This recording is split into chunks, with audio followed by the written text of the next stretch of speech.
Nakabili kami ng bundle gaming phone sa murang bilihan ng gadget sa Pasay para nga ipang surprise sa mga kapatid ng asawa ko, pero parang ibang bata ang na-surprise. So another day, another adventures na naman with Axel. At ngayon nga, first time naming makapunta dito sa Baclaran Church, mga Mima. So bago pa nga kami makapasok sa church, mga Mima, nagturo na nga agad ng balloons itong si Axel. Kaya paglalabas talaga kami ng bahay, hindi pwedeng wala kaming dalang barya or cash, mga Mima, dahil itong batang ito ang hinahunting talagang number 1 ay mga balloons. So pag nagvi-visit nga kami sa Catholic Church, mga Mima, hindi namin pwedeng kalimutan na hindi magtirik talaga ng kandila. Alam nyo ba, mga Mima, kulang ang salita para ma-describe ko sa inyo kung gaano kakulit itong si Axel. Pero kahit ganon, dinadala ko pa rin siya sa mga ganitong solemn na lugar, mga Mima, para matrain ko siya na kapag mga ganitong lugar, dapat behave siya. At isang rason din, kaya gustong-gusto kong lumalabas kahit once a week, mga Mima, kasi marami akong gustong ipatry at ipa-experience sa anak ko. At isa nga itong paghulog ng coin sa may wishing well. Nakakatawa, mga Mima, kasi dati talaga hindi niya to kayang gawin. Dati kasi, mga Mima, ayaw niyang i-let go yung piso sa mga ganitong wishing well dahil mas gusto niya talagang ihulog na lang daw sa piggy bank niya.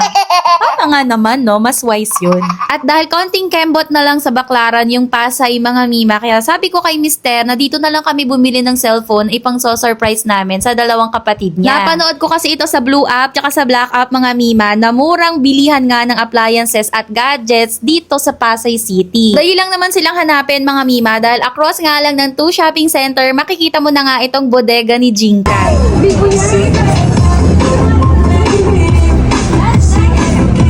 So, hindi pa nga kami nakakapasok sa loob, mga Mima, may bata na nagpaparamdam na gusto ng party box.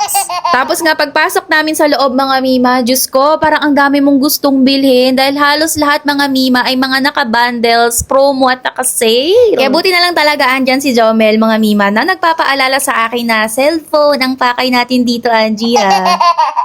So, tingin ko gagawan ko na lang ng separate video to, mga Mima, para maipakita ko sa inyo kung gaano kasulit bumili ng mga gadgets dito. Tingnan mo naman, 2,500 lang, may dalawa ka ng 2 Vivo backup phone. At dahil dalawa nga yung bibigyan namin ng cellphone, mga Mima, diba? Kaya buti na lang talaga, merong bundle sila dito ng Infinix dahil yun talaga yung gusto naming bilhin para sa kanila. Yun kasi yung alam ko na may magandang reviews na gaming phone pero sobrang affordable. Tapos, mga Mima, ngayon ko lang din nalaman nung pina-unbox ko na meron na rin pala tong free na screen protector at free din na phone case. Diba sulit na nga yung bili namin sa dalawang bundle ng cellphone, mga Mima. Tapos binigyan pa nga kami ng additional freebie pa na portable wireless speaker. O, kita mo yan kung gaano kasulit. I see your face, and it's nothing like I've ever known before.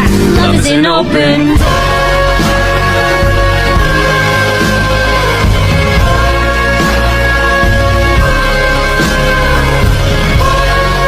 O, diba? Sobrang priceless lang din ang reaction nila. Lalo na nga tong si Axel, akala mo siya yung sinurprise.